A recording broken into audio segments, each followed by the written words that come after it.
that's right. Fertilizers are using a lot of energy. So even more than the fuel going into farm food. 36% of energy used on U.S. farms is going into fertilizers. So this is a key way that organic farming methods are energy efficient, rather in comparison to conventional methods. Regardless of scale, regardless of locality, etc., they use less pesticide and fertilizer.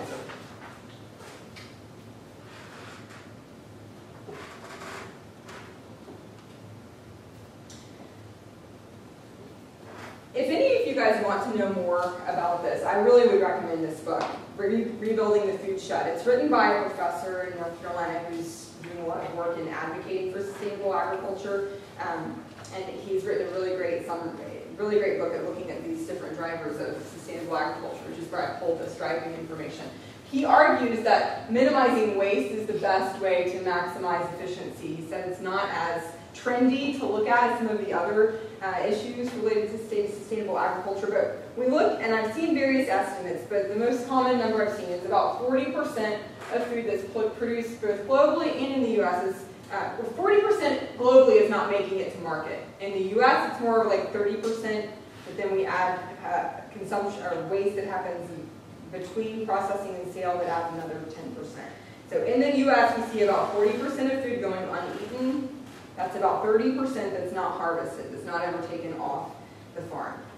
Where do you guys think all this unharvested food ends up in the U.S.? Landfills. Landfills, right. Almost all of it's ending up in the landfills. This accounts for 25% of methane emissions in the U.S. 25% of methane emissions is food rotting in the landfills.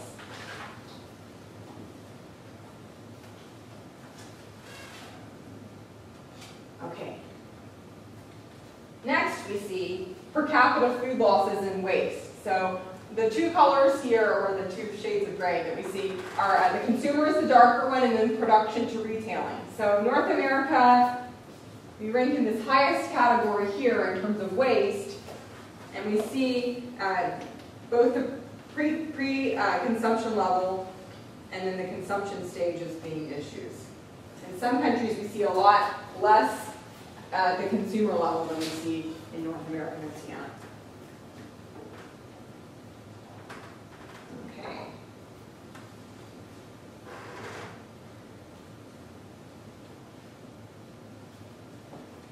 So,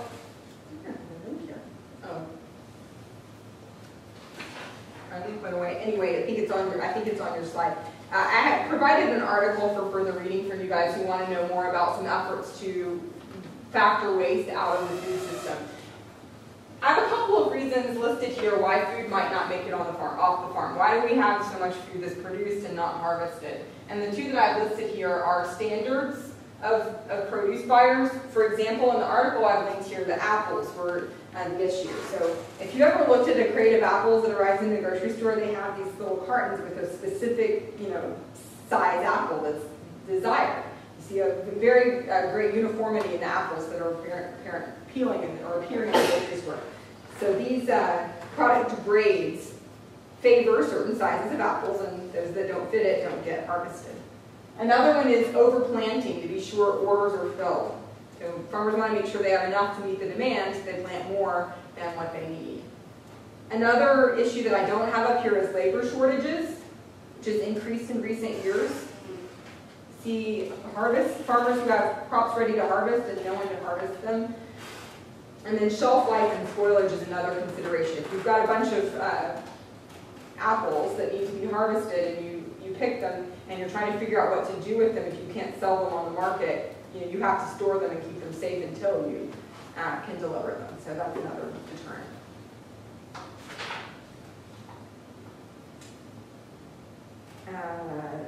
You know what, this article that's on your slide mentions some of the ways that this issue is being tackled. And they give an example of Food Star that's partnered with a California grocery chain to purchase some of these misfit apples and sell them. Some other examples that are mentioned in this article at the restaurant level to reduce waste are things like in student dining halls, not providing a big tray. So if you have a big tray, you're likely to fill it up.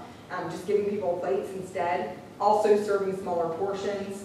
And some are even using software systems to monitor waste.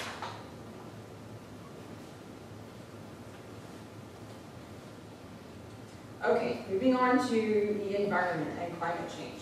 Again, here we've got to focus on both production and waste. In terms, we're looking at waste. Of course, we're using energy input to produce it, and then we're letting it sit in the landfills, that it's contributing to emissions as well. We see that the global food system accounts for about 1/3 of greenhouse emissions.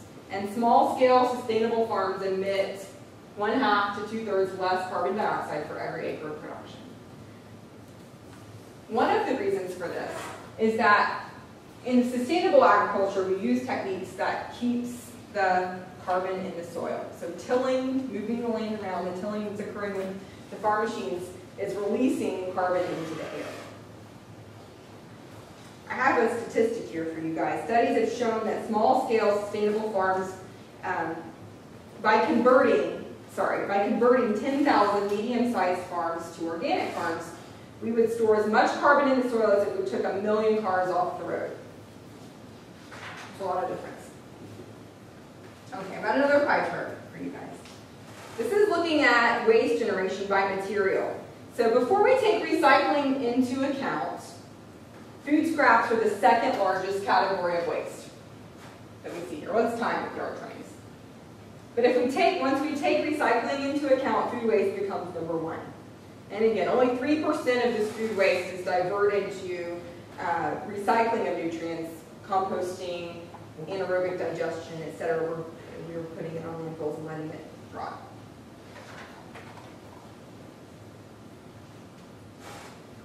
This graph is showing us that waste is on the rise. We see 1960 through 2010 here. Waste is on the rise for all kinds of goods. Someone mentioned earlier packaging. Packaging is another thing we have to think about. So of all the packaging that's created, how much of it's going to foods and beverages? 69%, right? We've got 69% of global packaging going towards foods and beverages.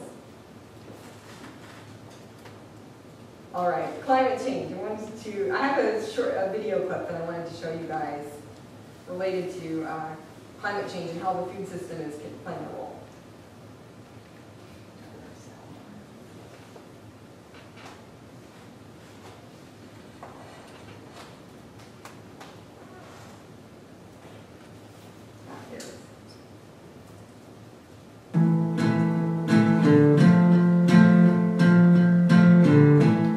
The climate crisis is one of the biggest crises our planet has ever faced, certainly our species has ever faced. Farmers are some of the most vulnerable to fluctuations in climate, and we're already seeing so many farmers being really at the front lines of who's being most affected. Climate change is just creating a lot of uncertainties for our farmers. So we're sort of at this precarious point. This year we had 2 months of constant rain. I mean, nature's amazing, but you can't expect a garlic crop to deal with 2 months of intensive rain and no sun. As a community gardener, I see the effects of climate change and that we no longer have 4 distinct seasons.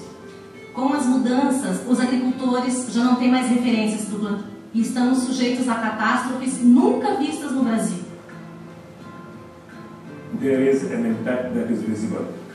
The rise in seawater levels, and I think along the coast there is a crisis. Secondly, there is desertification. And the third, of course, the drought is becoming a very recurring phenomenon.